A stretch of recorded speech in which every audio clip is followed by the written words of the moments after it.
Hell, it's about time.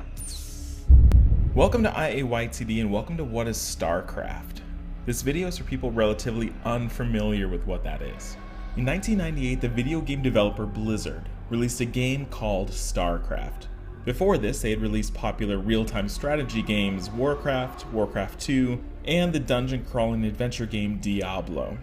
Starcraft marked a shift in genre as they departed from the more fantastical genres and began to explore science fiction, diving into a story that included various alien races as well as a human military.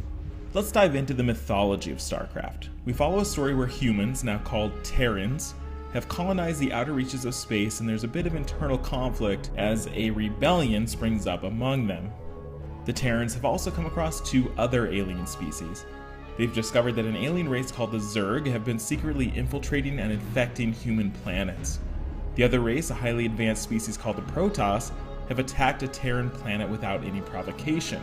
As the story of the original Starcraft plays out, you rotate playing as the three races to discover what's really happening. In terms of gameplay, Starcraft is a real-time strategy game where you construct buildings and hire different units that act as soldiers for whatever race you're playing as.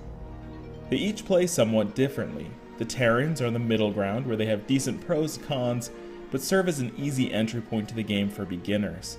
The Zerg, to represent the relentless desire to infect, are the cheapest units to make and focus instead on quantity and speed to overwhelm their opponents. A tactic known as the Zerg Rush was quickly adopted, where a Zerg player could produce many cheap units quickly and overwhelm their opponent almost immediately before they could build up much defense. On the opposite end of the spectrum, the Protoss build fewer units, while each one is more powerful but takes longer to produce. The Protoss also have access to high-tech abilities like shields and teleportation, which make their costly and timely build times more attractive. The original Starcraft was one of the first games, if not the first game, to implement the idea of multiple factions that are vastly different, as opposed to copy and paste factions of other games. Each has different strengths and weaknesses, and they aren't mirrored versions of each other, which at this point was pretty unheard of.